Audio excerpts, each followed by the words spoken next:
Tonight, as Bering Air Flight 445's preliminary report is released, we speak live with the head of Alaska's NTSB to understand what they've learned as we hear from some of the loved ones of the 10 people lost in that crash.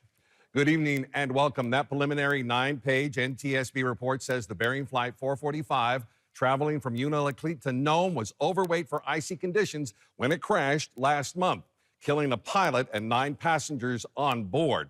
The preliminary report says the commuter plane was overweight by about 1,000 pounds for those weather conditions. About 1,350 pounds of fuel was recorded on board before takeoff from Unalakleet, though the pilot had requested 1,800 pounds of fuel. It says controllers had suggested the pilot slow his approach to Nome as de-icing operations were being conducted, closing Nome's runway. Between 3 and 3:45 p.m. on February 6th, around the time of the crash, Nome weather conditions changed to significantly reduced visibility, lowered ceilings, and a 6-knot wind, though no major advisories were issued for the crash site at the time of the crash. We are joined tonight live by NTSB Alaska Region Chief Clint Johnson to go through the preliminary report findings. And Mr. Johnson, we'll start with some of the context as we talk about the findings. This is the preliminary report. Senator Sullivan emphasized that within the last hour, saying people should not jump to conclusions. Help us understand what today's information means compared to the final report, if you will.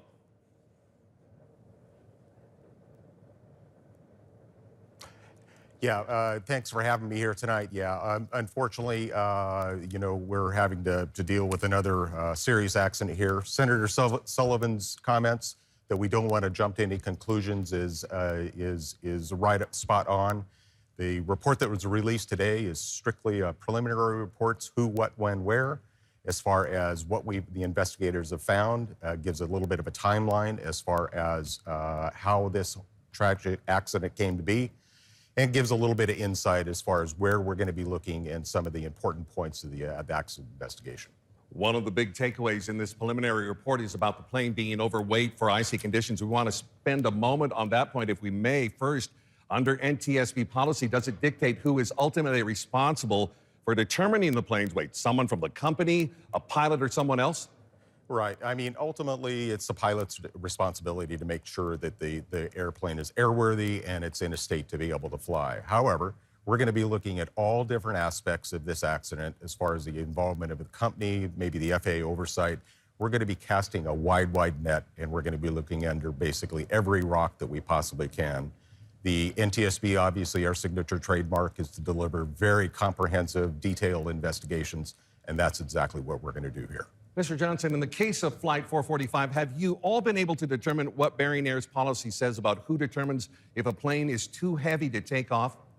Well, again, that's what the investigation is going to be looking at. Ultimately, what we're looking for now is to find out the fine details, the granular details of how this flight came together and how we got into a situation where we're over the weight limitation here. Every aircraft has limitations. Obviously, the weight limitation, weight and balance limitation is something that's fairly elementary. However, we are going to be looking at every possible aspect of this accident to see exactly how this took place. However, I should say that there'll probably be other factors that come into play. We don't want to draw any conclusions, as the senator said, at this point right now.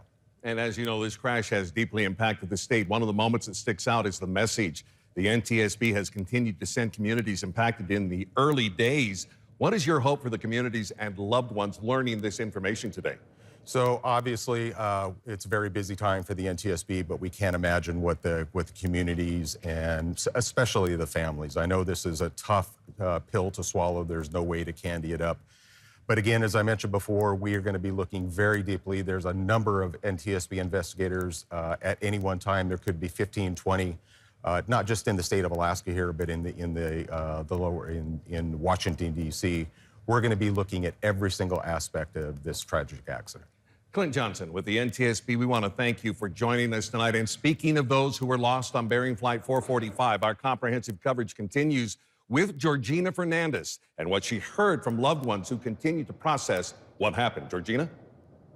Dave, a handful of these families tell us they're taking things day by day and are still processing what happened last night. And we did speak briefly today to the husband of Leanne, Ryan, one of the passengers from the crash, regarding the new report. I just kind of glazed over it a little bit. Kind of what we expected, combination of weather and other factors. That's aviation in Alaska. I mean, it's just one of those things that happens. Jason Ryan tells us his wife was in rural Alaska traveling for her job as an educator, adding that she was on her way home the day of the crash. He says he is not sure if he's going to read the report in full, but says he holds no blame against anyone specific at this moment. He says that's particularly because of the love his wife shared for rural communities, a love he says that was felt in their home. Growing up in South Central, you may not get that in-depth information about the individual communities, and she did, and she shared them. And, like I say, Bering Air, they serve those communities, and they serve them well, and they, that medical they're a lifeline to all the rural communities. And aviation in Alaska is dangerous. We also reached out to Bering Air regarding the preliminary report today, but have not heard back. And you can find more details on the NTSB's findings live right now on our website. Dave?